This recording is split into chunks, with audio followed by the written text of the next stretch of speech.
esta es la primera vez en la vida que tú concurres a unas elecciones, ¿no? Sí, sí, sí, como candidato a la primera, claro.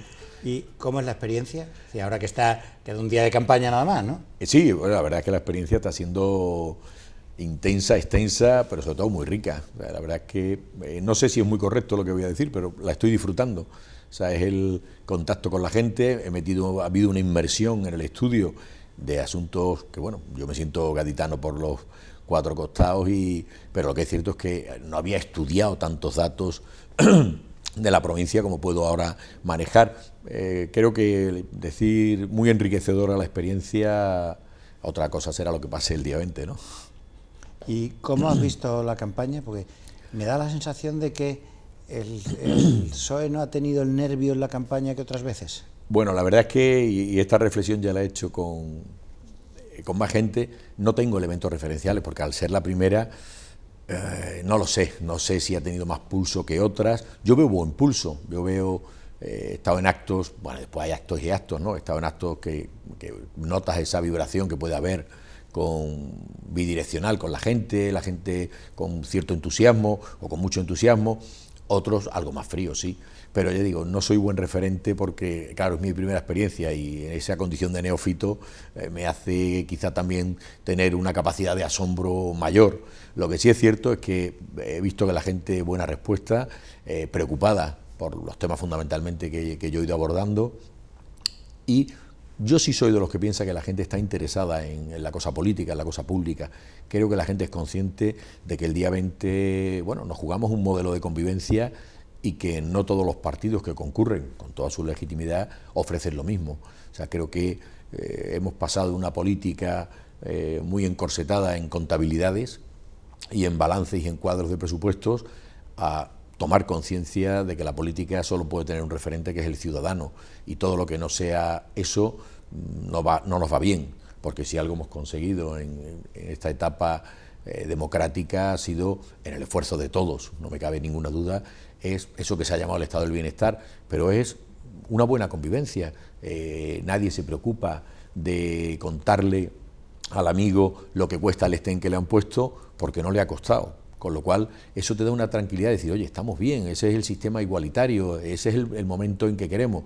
Cuando los problemas vienen es cuando encontramos familias destrozadas por la falta de un techo, el desempleo, y sobre todo en nuestra provincia, que es una lacra que desgraciadamente, y me parecía muy acertado cuando el otro día Iñaki Gabilondo decía que es una pena, pero que es una realidad, que se asocia a Cádiz al paro, ¿no?, como ciudad del paro, cuando es una ciudad y una provincia con unas potencialidades que, bueno, los que la vivimos y la disfrutamos sabemos de lo que estamos hablando. Pero es que cuando uno escarba en sus potencialidades ya más técnicas, vemos que es una ciudad, una provincia importantísima, es una provincia que genera el 14,7 del PIB andaluz, que tiene unas tecnologías, que tiene unas infraestructuras, que tiene unas posibilidades, que tiene una industria naval, aeronáutica, que es pionera, y sin embargo seguimos estando en esos hit parade de cifras del paro, ¿no? Por lo tanto, hay que romper esa esquizofrenia, y eso, ahí sí veo que hay un gran pulso en la preocupación por la política, ¿no?, de los hombres y mujeres de la provincia. Quizá el punto de inflexión de la campaña fue el debate cara a cara del lunes pasado. No lo sé. ¿Lo viste? Sí, lo vi. No soy gran amante de la televisión, pero lo vi. Ese lo vi, como vi el anterior a 4, ¿no? A mí me pareció un debate vivo. O sea, yo me parece que si algo se había dicho muchas veces, que la política no tenía pulso, no tenía tensión, que era cosas de viejunos. Me pareció un debate donde se pusieron realidades diferentes y que no es lo mismo una actuación que otra. Después se puede opinar si el tono fue, yo que no sé, quizás más que a tonos a debates políticos en televisión, si estoy más acostumbrado a debates en el Parlamento. Yo he visto debates en el Parlamento donde se han dicho cosas, bueno, y la prensa se ha encargado de sacar de las hemerotecas palabras mucho más gruesas de las que allí se dijeron, ¿no? O sea, no, a mí me pareció bien y creo que acertado, ¿no? Después cada uno saque las conclusiones que quiera. Punto de inflexión puede ser.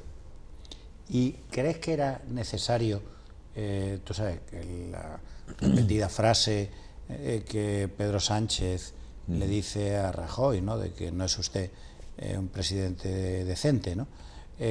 Sí, como transcurrió el debate, ese momento que era como girar un poquito más el volumen, ¿no? ¿Era Sí. necesario?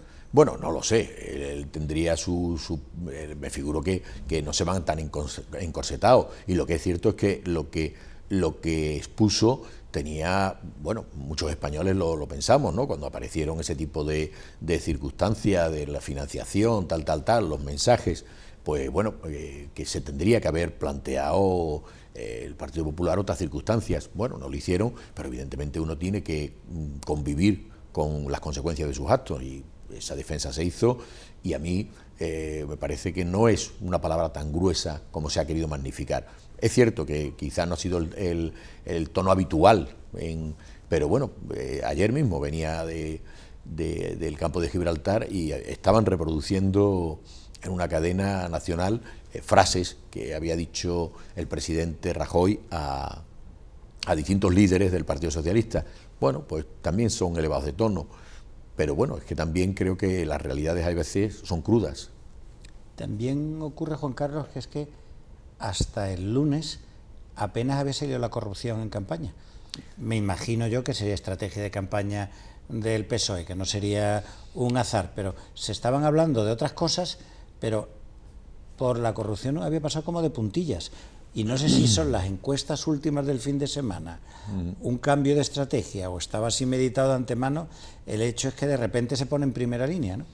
Bueno, la verdad es que no tengo esa referencia. Lo que sí puedo decir es que yo estoy hablando sobre todo en foros del ámbito de justicia, del nuevo modelo de justicia que se presenta como pionero en el programa del Partido Socialista, y de la regeneración democrática con el impulso de la modificación constitucional. Y yo en todas las reuniones, y son muchos los que me han oído, siempre he hablado de esa cuestión. Creo que la corrupción es un cáncer intolerable y que no hay medias tintas. O se está contra ella o al final te estás pringando, aunque solo sea por omisión.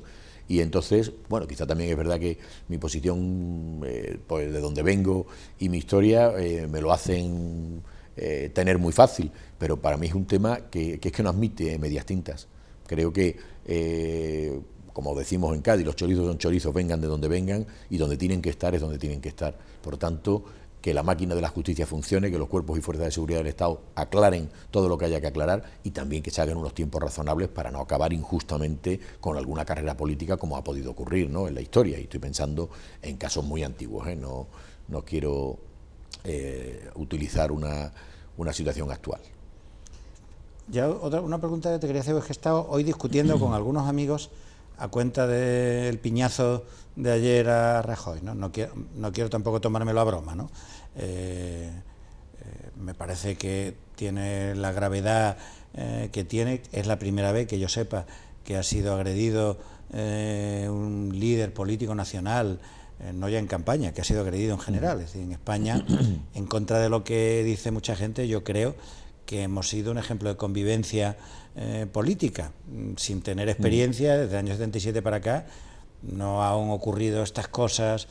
Y hoy he leído, y bien la pregunta, y ya te lo digo también en tu calidad de jurista, ¿no? Hoy he leído que dice Rajoy, la vicepresidenta dice que Rajoy no va a denunciar al chaval. Entonces, a mí me ha irritado, a mí como ciudadano me ha irritado un poco esa actitud magnánima. Y pensaba y estaba discutiendo con alguna gente, eso no es perseguible de oficio, eso no es un atentado a la autoridad, porque eso no es como si tú y yo discutimos en medio de la calle, que entonces yo te doy a ti una piña, tú no me denuncias, vale, pero... Yo no he oído las palabras de la vicepresidenta, intuyo que lo que ha querido decir es que él no se va a personar, no lo sé, no lo he oído, pero desde luego es perseguible de oficio. Es perseguible de oficio porque además es lógico que así sea.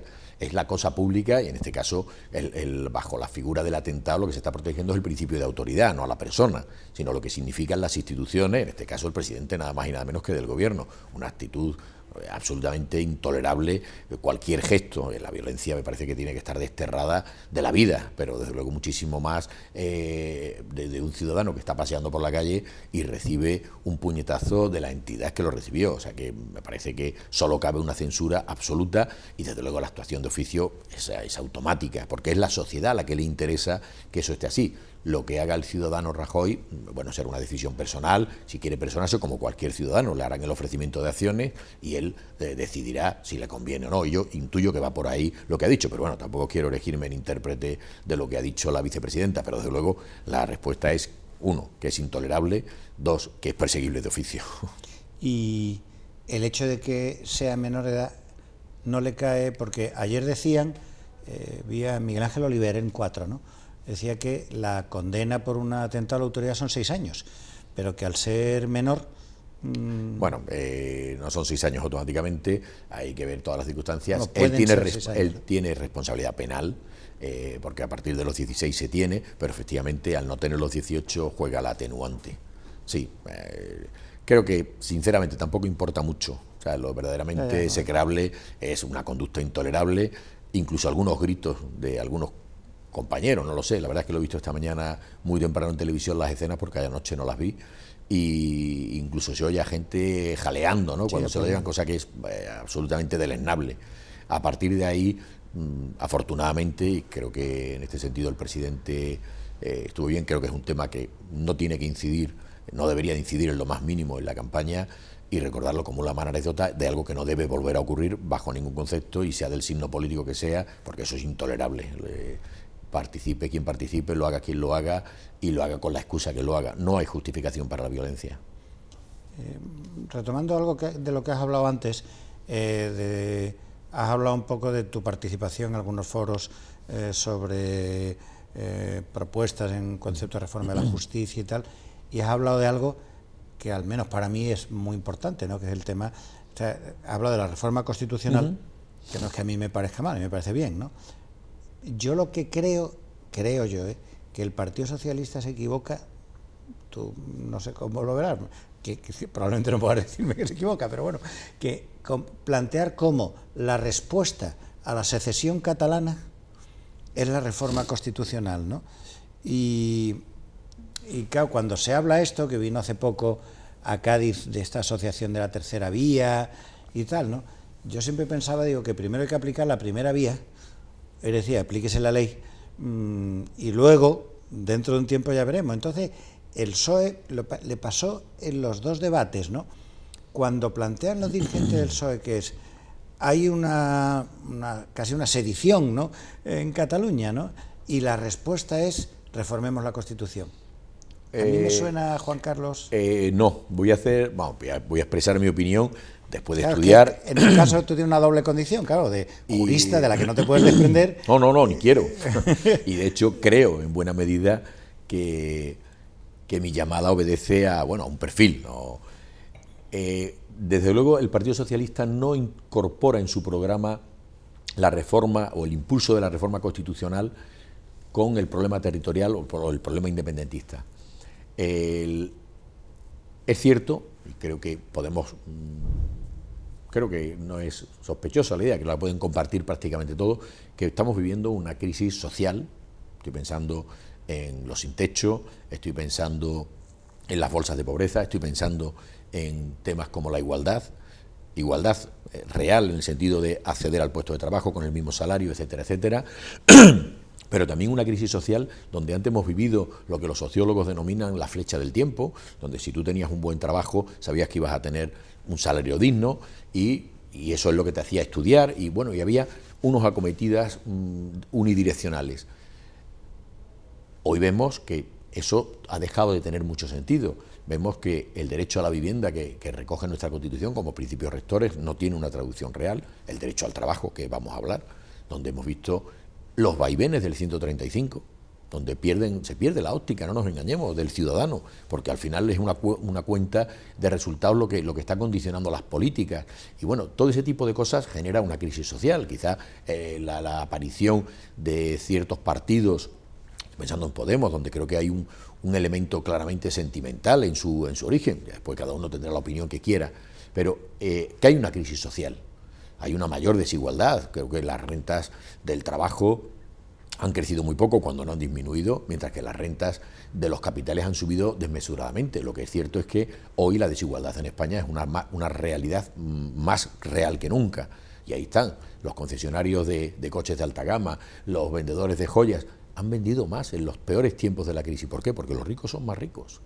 Y eso ha producido un vaciamiento de lo que ha sido la clase dominante en España, que han sido las clases medias, que no nos olvidemos, esos son las que dan vida a los países.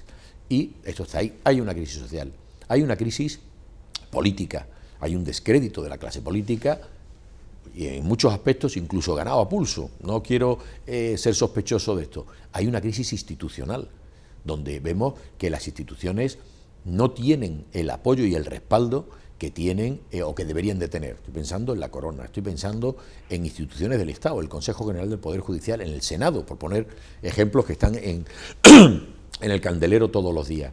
Y existe una crisis territorial, fundamentalmente y agudizada en Cataluña.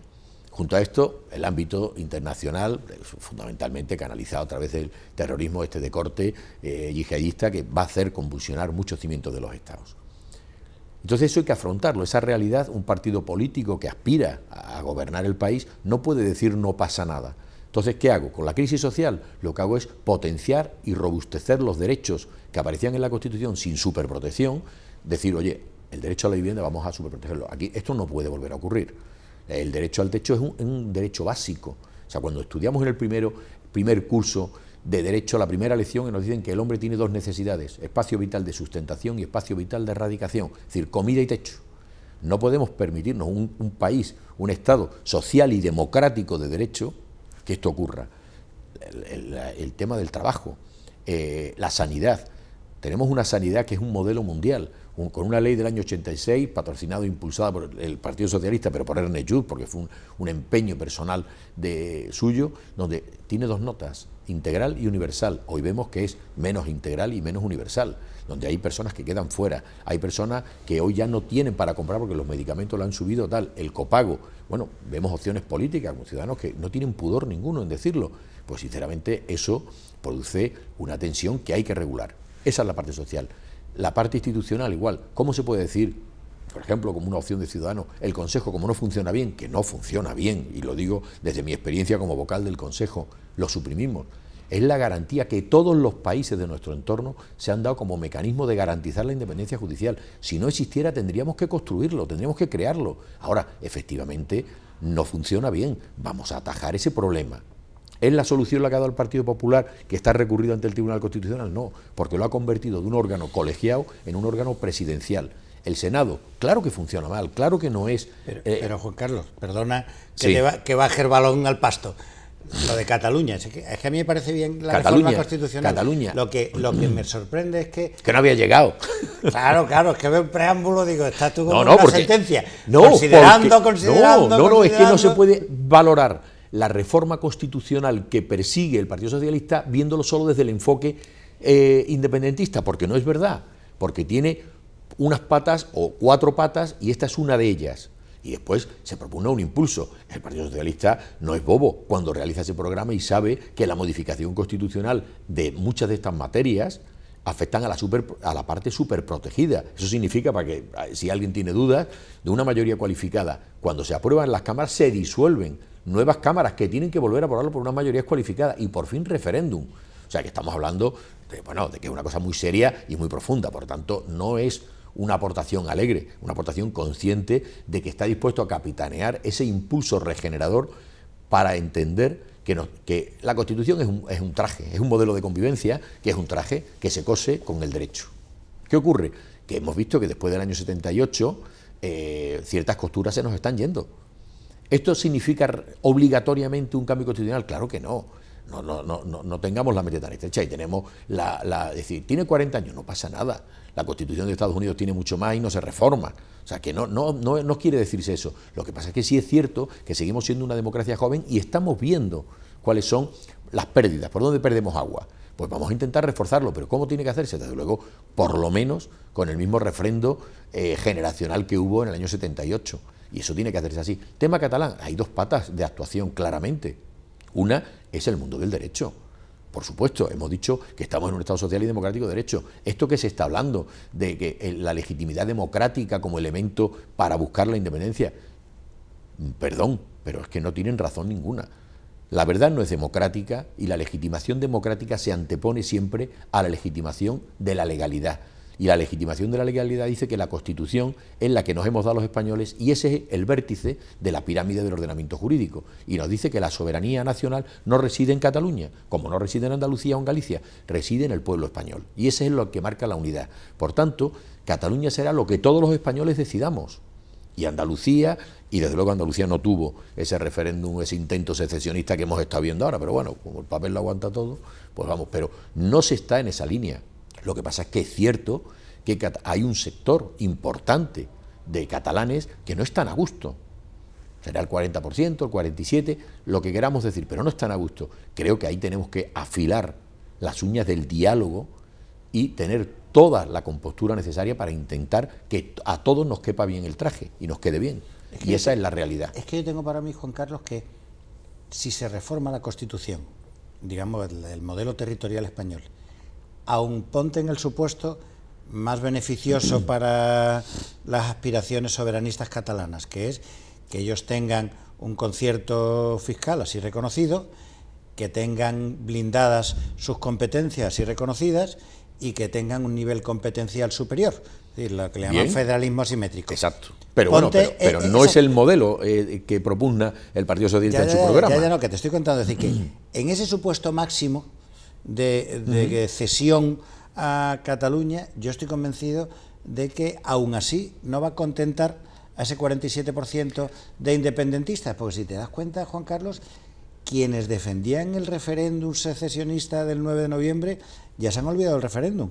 Ahora solo habla de referéndum Pablo Iglesias. Sí, correcto. El único que habla de referéndum. Correcto. Ellos han dado otro paso más y ya están en otra cosa, ¿no? Sí, lo que pasa es que es cierto que se alimenta diciendo que el derecho a decidir no lo tienen.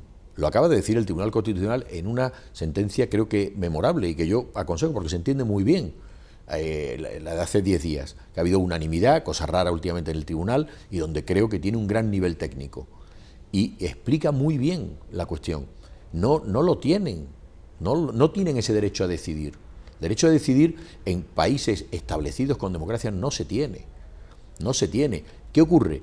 Que decir eso a una población para contentarla me parece un engaño cruel, lo digo de verdad, porque me parece que es generar y alimentar legítimas aspiraciones que pueden ser, pero que hay que hacerlas dentro de unas reglas de juego. O sea, el problema está en que Cataluña puede querer separarse, pero no lo puede hacer imponiendo sus reglas de juego, porque las reglas de juego nos las dimos en la Constitución del 78 y toda la normativa que la desarrolla, pero y por tanto no tienen la no tienen la acción, no tienen el derecho, y por tanto, ahora, que es cierto que a lo mejor no llegamos a la satisfacción completa, pero sí se encuentran más a gusto. Y estamos hablando, insisto, cuando se habla del Estado federal, estamos hablando de una unidad del Poder Judicial, por ejemplo, que todo el que tenga curiosidad que mire el programa. A mí me encantaría que la gente leyera por lo menos aquellas partes que más le inquietan de los distintos programas.